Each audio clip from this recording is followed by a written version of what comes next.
So here's the biggie. And I promised you I was going to ask this.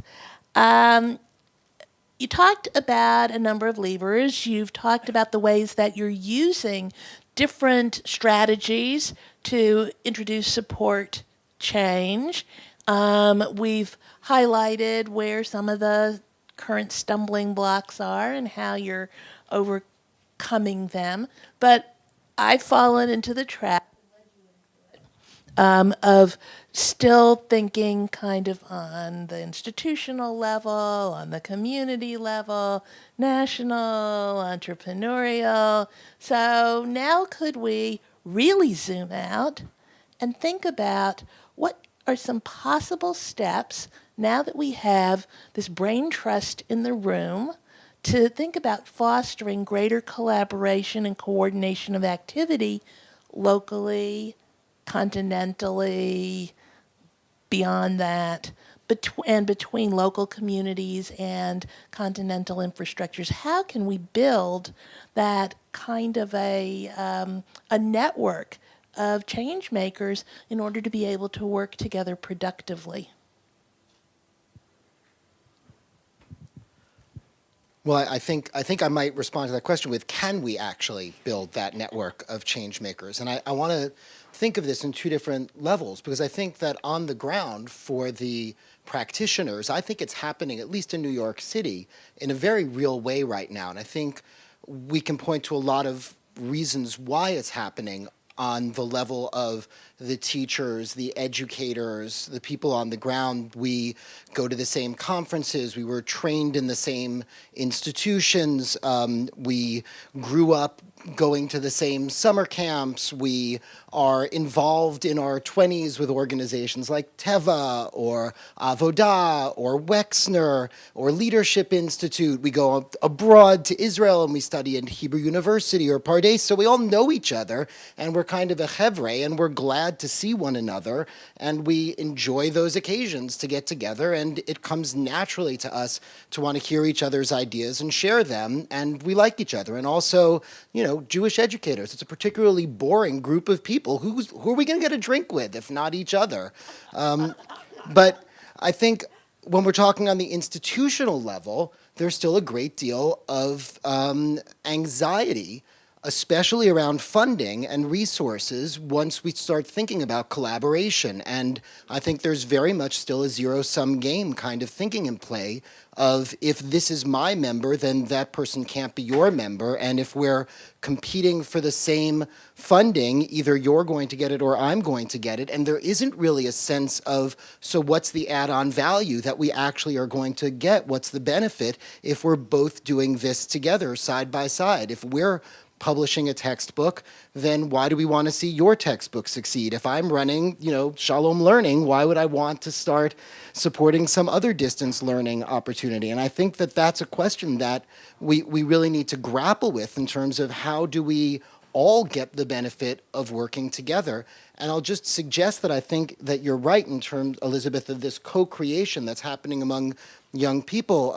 The sociologist Dana Boyd had an article recently in which she looked at teens and geeks, like techies. I don't know if you saw this, and how people who work at like internet startups, they don't actually have their own office space. So they sit in these big open spaces with everybody sort of at different booths. And so each of us might be working for a different internet startup, and they will share actual programming ideas, like code, with one another very comfortably, because they know that in another 2 years, your startup may have succeeded and mine may have failed, and I may be working for you in another 2 years. And so they know that there's a fluidity.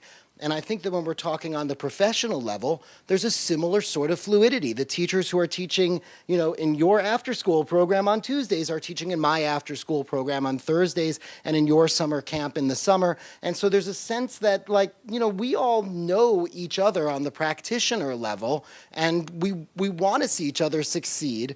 I think that I really have a question. Once we're talking about the institutional or organizational level, will they follow the same sort of lead of the tech startups and say, yes, there is a value in sharing code with one another, even if in the end what it means is you're using my code to succeed and my company falls apart?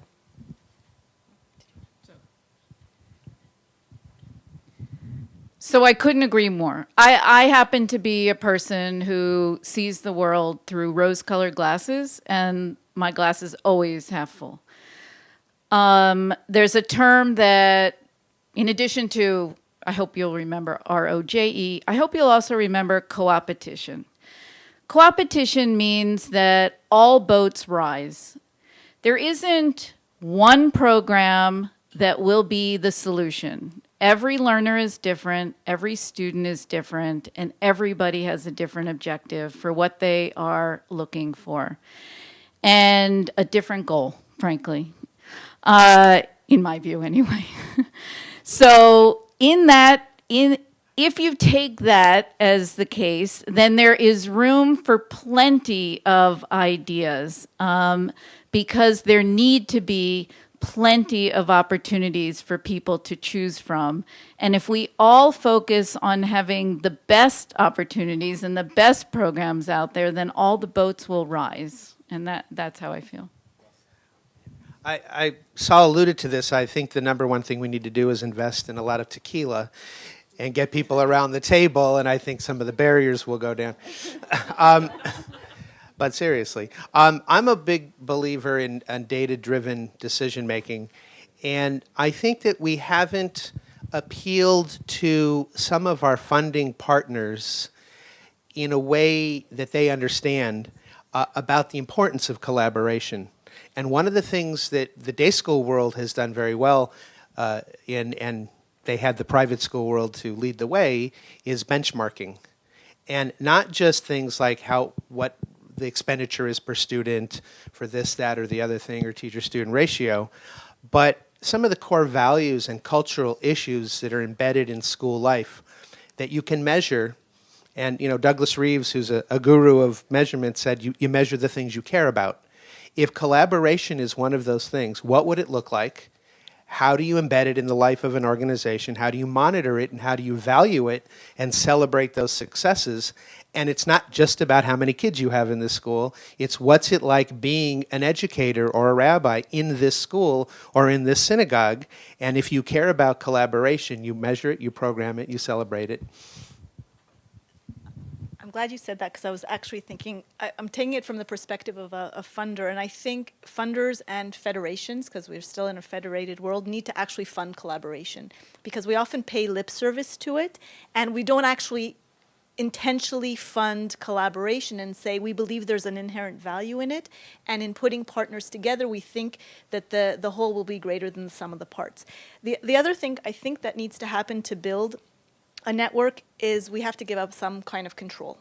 I think as communities we're very risk adverse, and we're very into controlling the outcomes. And I think we need to have some margin of error. I think we need to allow some flexibility, some testing of ideas, even though they might fail, celebrating our failures. I don't think it's a bad thing in the Jewish world. I think it's a good thing.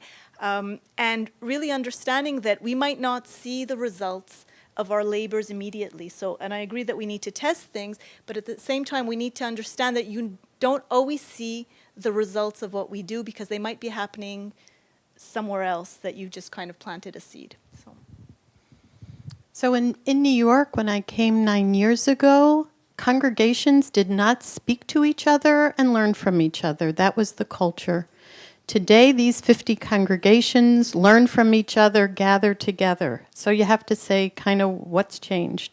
So I think one piece is there's just this big cloud that maybe is full of sunshine that's coming, that's changing how we understand the world. And that's the network approach.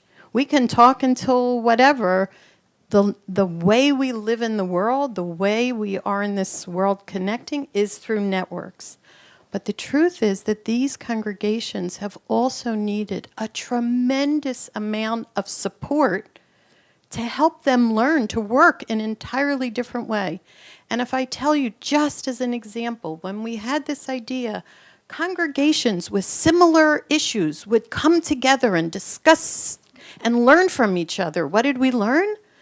people didn't know how to do that. They didn't know how to tell their story in a way that you could understand and grow from it. They didn't know how to listen to each other. To say that you, at the most basic level, have to help people, that I'm sharing my need and my question in a way that isn't bragging, but rather is true discovery. So somewhere, I think we need to lay out what are the continua of skills. Yes, we have this big idea, but there really is a developmental approach if we're going to be able to do that. And of course, the way to do that is to learn from the successes that we have.